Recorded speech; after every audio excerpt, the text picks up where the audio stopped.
Good evening, hikers. Welcome back to Acadia After Dark's Park Updates, broadcasting live to you from still the #1 rated radio show among French werewolves, or Loup Garou, in Maine as well as parts of Quebec. The final weeks of summer. There's something sacred about them. The air begins to cool, the first whispers of autumn rustle through the birch, and the woods start remembering things they'd rather forget. It feels like just yesterday we welcomed the first family of the tourist season, bright-eyed, full of sunscreen and hope. I waved them off from the visitor center, watched their smiling faces pressed against the glass as they drove away, marveling at nature's splendor. Then they turned the corner, and we haven't seen them since. Though one of the deer has started speaking in the father's voice, so we assume they've settled in. Coming up on tonight's broadcast, the After Dark Park Service is seeking a volunteer to transcribe ancient texts. Must be fluent in Latin, Enochian, and the language the rocks speak when it rains. A new invasive parasite has emerged, and it's doing unspeakable things to our cryptid populations.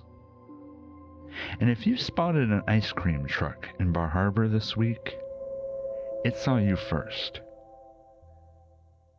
Run. But first, we have some community events our listeners might be interested in. The Maine Paranormal and Horror Con was a hit, with many reporting it as the highlight of their year. Even Annabelle, yes, that Annabelle, had a wicked good time. She left with 3 tote bags, a cursed locket, and what may have been a flirtation with one of the black-eyed kids. We're being told the next convention is already being planned for September of 2026. Who would you like to see at the next one? I'm personally hoping for Mothman. It's notoriously hard to book. Something about union rules and bridge trauma.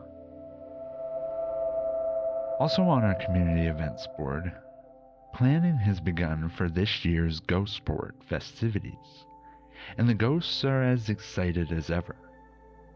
Sarah of Silver Lake has been especially active.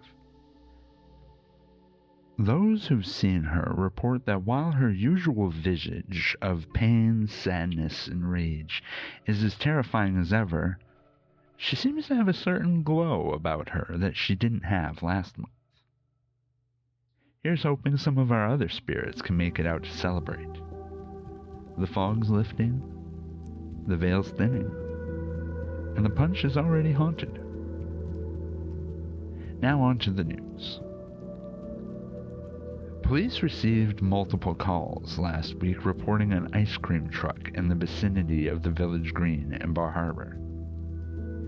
This is a very serious matter. As many of you may know, ice cream trucks have been banned from the town since the 4th of July incident. We won't go into the details.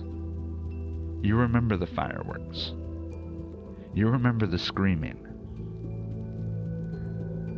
When the officers arrived on the scene, they were horrified by what they saw. The motorized establishment had already claimed several victims, luring men, women, and even children with promises of vegan ice cream. I mean, come on, who falls for that? Ice cream can't be vegan. It says so right in the name. Ice cream.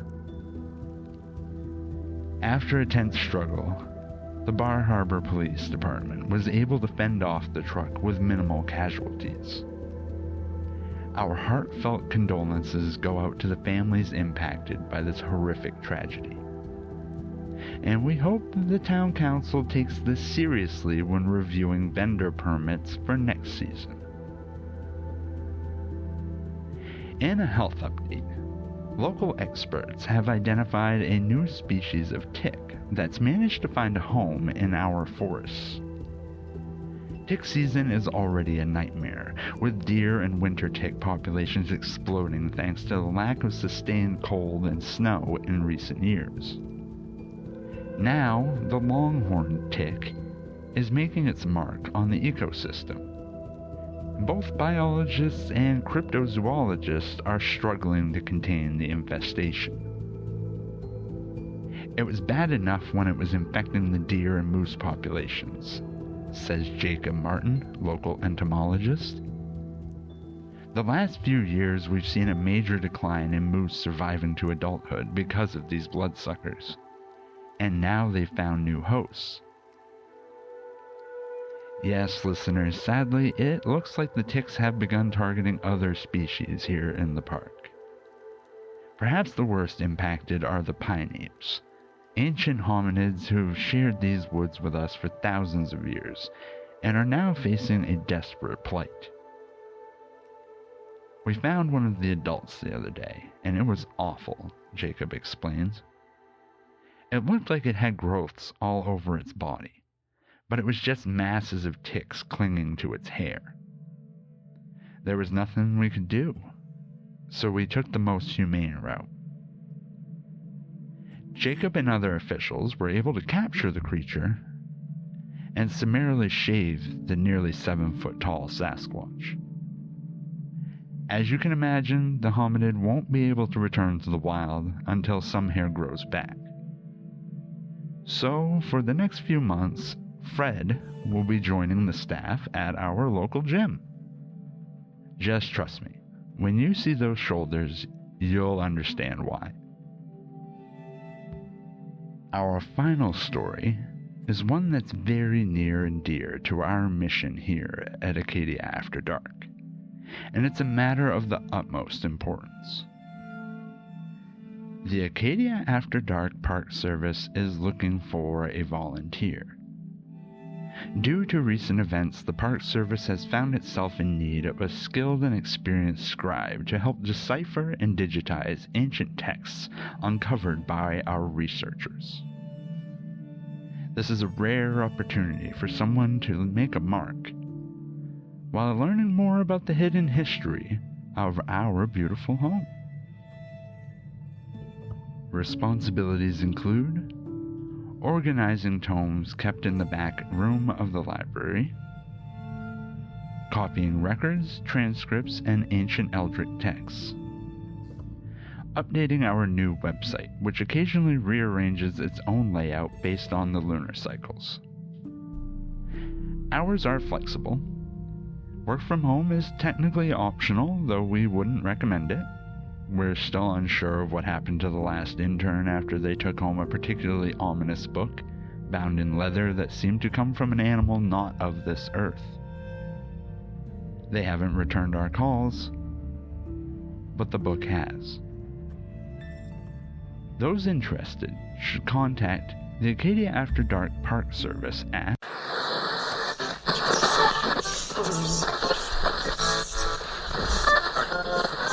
If no one answers, please leave a message. And that does it for this week's Acadia After Dark Park Update. Thank you for tuning in, whether you're listening from your mountain cabin or somewhere deeper in the woods.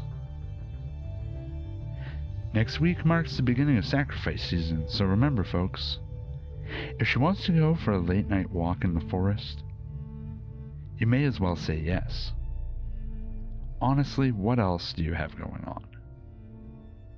Keep those lanterns lit, and stay safe out there.